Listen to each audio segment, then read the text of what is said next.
One of my 26 male best mates, 26 male from high school, is now engaged to my mother, 44. Yeah, you read that right. I left town after graduation to attend college. He stayed behind. A couple of years ago he was looking for a job, and my mother found something for him in a landscape design company by my recommendation. That's when I'm told they got close and fell in love. Both swear they never got together while I was still around and were close friends with him. Good, he'd have been underage then. They also kept their relationship a secret from me for over a year. I only learnt about it from my younger sister, nearly adult, who thought I needed to know. I felt betrayed and disgusted. Even now, months after I found out, I never went back home and refused most of their attempts to contact me. I talk to my mother occasionally for other reasons, but those are brief conversations. I heard from my sister they're getting married. My mother tried to work this into one of our chats before I shut her down. Yesterday, I got a huge text from my old friend and future stepdad. He first said a lot about the two of us, how my friendship always meant the world to him, how sorry he is for how they handled things in the beginning, keeping it from me and such. He went on by saying my mother is devastated by this situation, that nothing would make her happier than having the whole family together, that his own family and everyone else has already accepted their relationship, and that he hopes I can still attend their wedding, and even if I don't, that maybe one day I can be cool with it and be in their lives again. I thought about ignoring it, but I ended up writing him back. I told him I was sure his mother was thrilled because now he'd found another woman to pick up his slack and that I never wanted to be a part of this wedding and the disgusting new family they were creating. He saw my reply but didn't write back.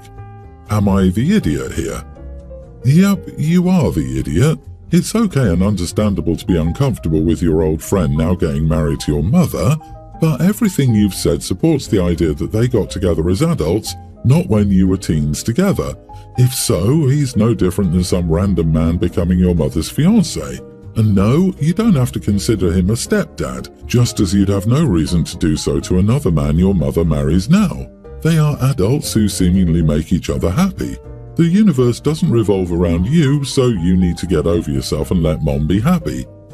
I disagree. This is a heck no situation. I know people like to say no contact for nearly everything, and most of the time it's way too overboard, but this is the type of crap where I would genuinely go no contact with both people and stop all communication. It's completely trust and boundary breaking for me right there. There's no way I could respect either of them afterward. OP's not the idiot. Completely agree. If I were OP, I'd be looking for options to get my sister out of that crap show. Can you imagine what that poor teenager is facing? Mom is probably eyeing down her youngest daughter's friends to figure out who her future third husband will be. To anyone who thinks, wouldn't you rather your mom just be happy? Flip the genders. If this were a 44-year-old man marrying his daughter's 26-year-old friends, people would be out for blood. They didn't trust or care about OP enough to talk to him about their relationship. They didn't need him at the wedding. Your mother couldn't find anyone but her own employee. There is a power imbalance right there. And her son's childhood friend? Jesus. Sorry you're losing two important relationships. Your mother had you young, so maybe she's living vicariously the carefree youth she didn't have. But she really should look elsewhere than her child's friendship circle. She is very selfish and rather an awful person. My son is not responsible and got a girl, Amanda, nearly adult, pregnant. My son wanted nothing to do with my grandbaby, Sammy, a young toddler. I was able to get a lawyer to help me with my grandparents' rights, but the visitation must come with a monitor chosen by the mom and her family. Also, I found out that Amanda's uncle is her lawyer, so it's like they have unlimited money. I'm on disability, paying in installments for my lawyer, who doesn't even bother with me if I haven't paid. I was granted 2 hours a week to see Sammy in a public place.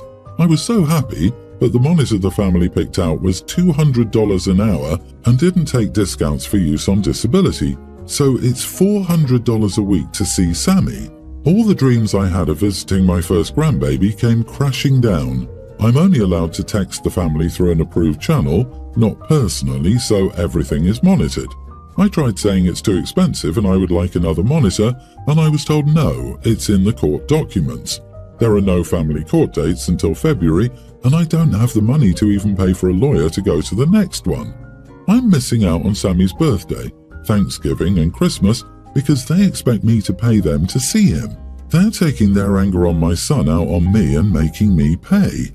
I got mad and cussed the family out on the texting channel when I realized that I would miss those important dates because I didn't even have $400 for one visit a month.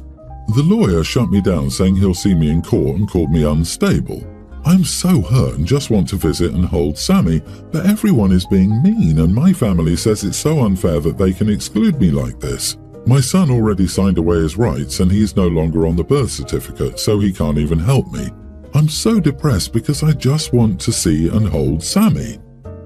You are the idiot. Your son abandoned his child and the family doesn't want you involved.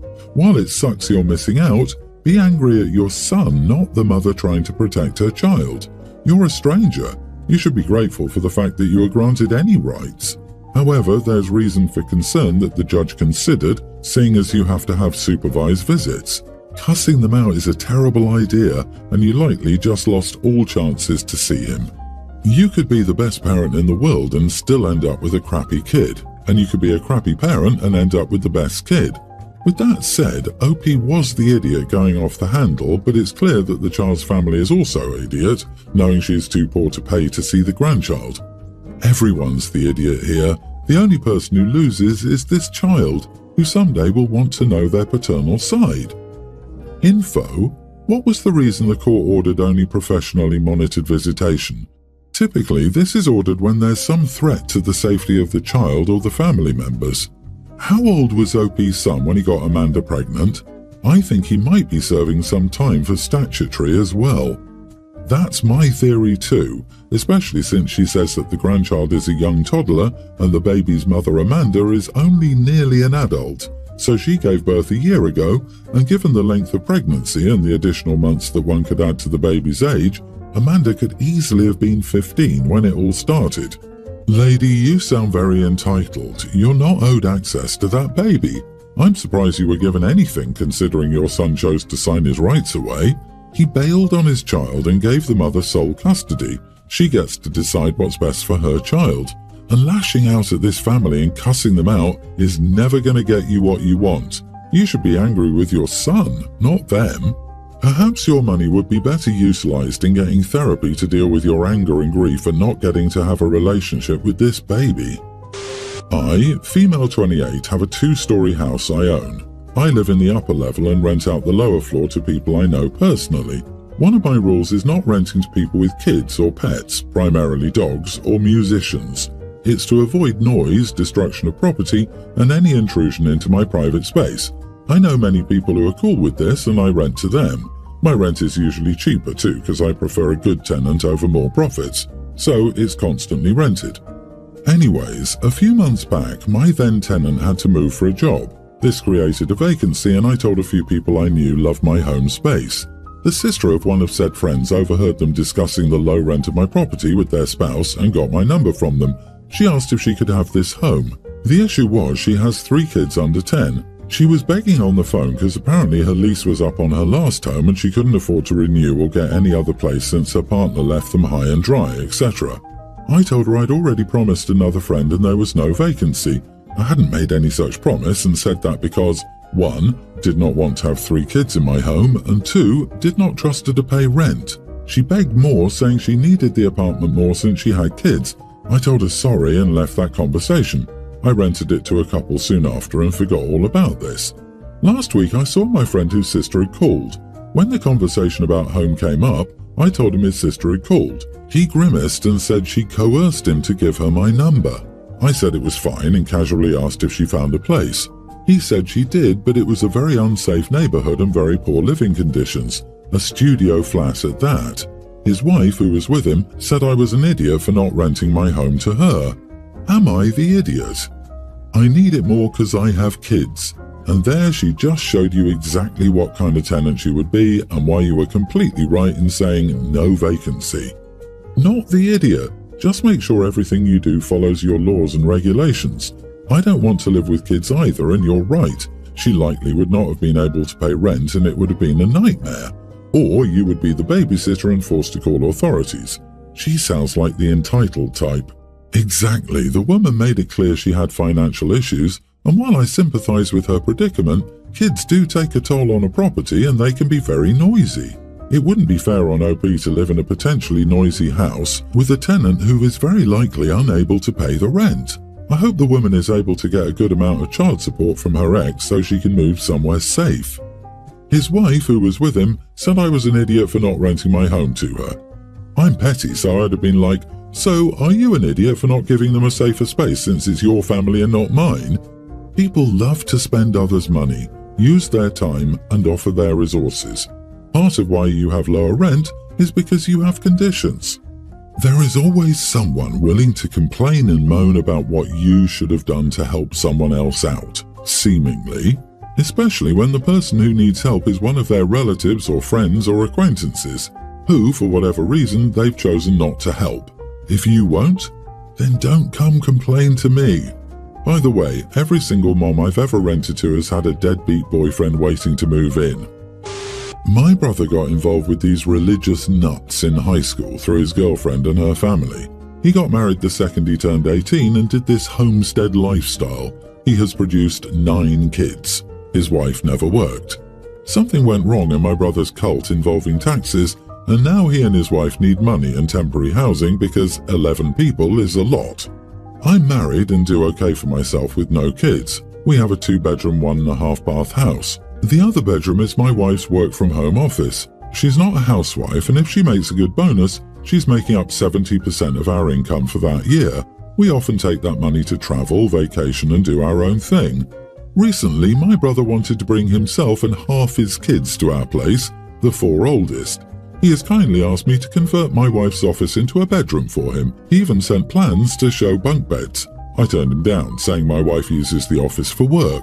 My brother acts angry and doesn't understand that yes, women can work and also work from home, and no, that doesn't mean cooking, cleaning and popping out babies every year.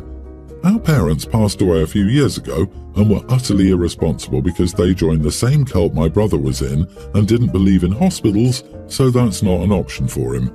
Most of the extended family avoids him and his family, so he said he has to find a home for himself and the rest of his kids soon because the big bad wolf of the government stole his land and house.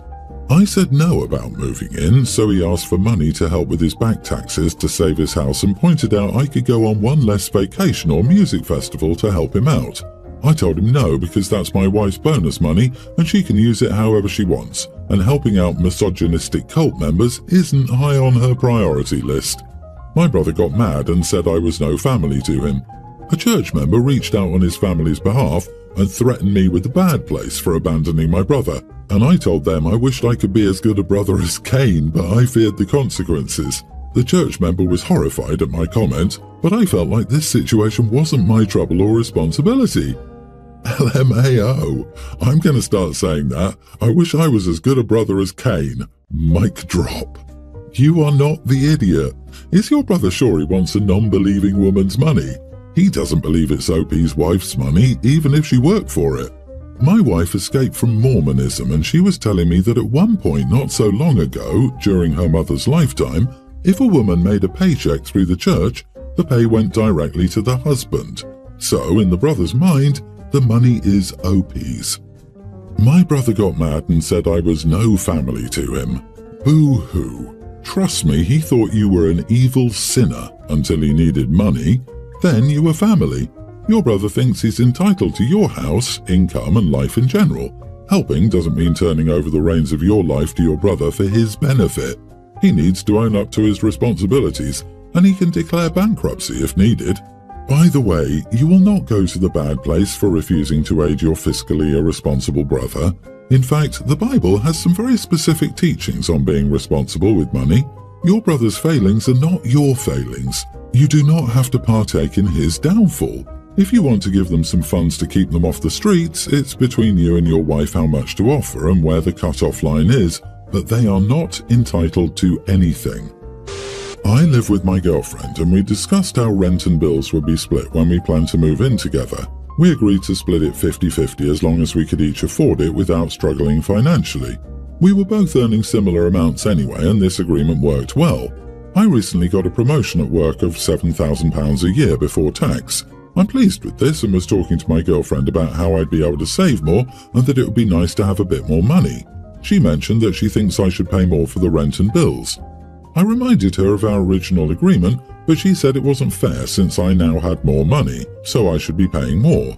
I disagreed and mentioned our agreement again. She said it was unfair to her since she doesn't make as much as me now, but I just said that she can still afford her half and that her financial situation hasn't worsened. She called me selfish for not thinking about her and said I should be willing to pay more.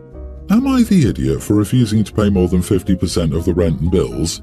Edit, I make $40,000 and my girlfriend is making $33,000. Not the idiot. This type of nickel and diming doesn't work in a relationship. Also, I don't want to assume much, but £7,000 isn't that much more money if you think about it month over a month, considering how expensive rent is these days in most places. It really only comes down to less than £600 per month, which I doubt covers even half of the rent in most cities. If it was $70,000, then yeah, you should pay more, but I doubt your raise was enough to bump you up a class or anything. She called you selfish for not thinking about her when you got a promotion. I'm pretty sure she does enough thinking about her for the both of you.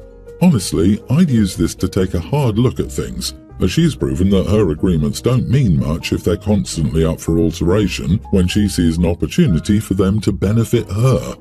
So he got a 20% pay increase and now earns 20% more than her. I'm not sure how 20% isn't big. In relationships, these agreements need to be open to renegotiation. When they were earning the same, 50-50 was totally fair, but if they're planning a life together, he needs to consider if he wants a relationship where he can save and spend more. More of her income will be going towards bills, and she won't be able to afford as much as him elsewhere. Whatever. But why do relationships now sound more like roommates with benefits? Why are you even bragging to her that you have more money now? What good is it to her? You are the idiot, OP.